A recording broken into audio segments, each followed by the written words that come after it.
मामा नमस्ते. शेतकरी टॅग बन नामांकित कंपन्यांचं ज्या बियाण्या उत्पादनामध्ये ज्या नामांकित कंपन्या आहे अशा कंपन्यांच्या बियाण्याला प्राधान्य देताना आपल्याला ह्या ठिकाणी दिसत आहे. बियाण्याला प्राधान्य देत असताना महाराष्ट्रातील जवळजवळ जे प्रगतशील शेतकरी आहे त्यांच्या मुखी एकच नाव आहे सदा, मौनगिरी कृषी दीपक मध्ये जायचं आणि कांद्याचं बियाणं खरेदी करायचं. अशा पद्धतीनं राहुल भाऊ कुठलं बियाणं घेतलंय? वा वा, प्रशांत घेतलेलं दिसतंय. राहुल भाऊंनी प्रशांत घेतलंय मामा 20 किलो आणि बियाणं टाकताना गुगली 5 किलो आणि यारकर 4 किलो घेतलेलं आहे. 14-35 14च्या गुणीत आपल्याला ते एकत्र करून टाकायचंय आणि जोडीला घेतलंय बीज प्रक्रियेचं औषध. मामा, आपल्या दुकानच्या वतीनं आपण त्यांचा छोटासा सत्कार करूया. बाळासाहेब टोपी आणि उपरणं द्या मामांकडे.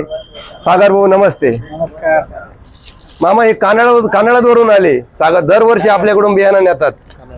हो, आम्ही नेहमी मौनगिरी मधून, कारण इथे खात्रीशीर बियाणं उपलब्ध मिळतं. मागील 5 वर्षापासून सोयाबीन असेल, गहू असेल, कांदा असेल, सगळं बियाण्याची खरेदी म्हटली की मौनगिरी. औषधं असतील, खते त्यांनी राहीचं बियाणं 8 किलो घेतलेलं आहे आणि बियाण्याला बीज प्रक्रियेसाठी बीज अंकुर आणि जॉर्मेट घेतलेलं आहे. बाळासाहेब, सन्मान झाला पाहिजे सगळ्यांचा. जीव हरी नाम दे रे झाला वृंदावन सखा गण गो. बाळासाहेब, हे पार्सल चाललंय नांदगावला. मग आता यांचं टोपी उपरण्याचं काय करायचं? तूच घे टाकून. आता काय करणार शेवटी? हे पाहुणे मामा मळेगाव तडीचे पाहुणे आहे आणि त्यांनी घेतलाय सालाबाद प्रमाणे अक्षय सीडचा सुपर फुरसुंगी. बियाणं घेताना बियाण्याला बीज प्रक्रियेचं औषध खरेदी केलंय आणि 14-35 14 मध्ये एकत्र करून टाकण्यासाठी खताबरोबर यारकर आणि गुगली घेतलंय. मामा, त्यांचाही यथोचित सन्मान झाला पाहिजे.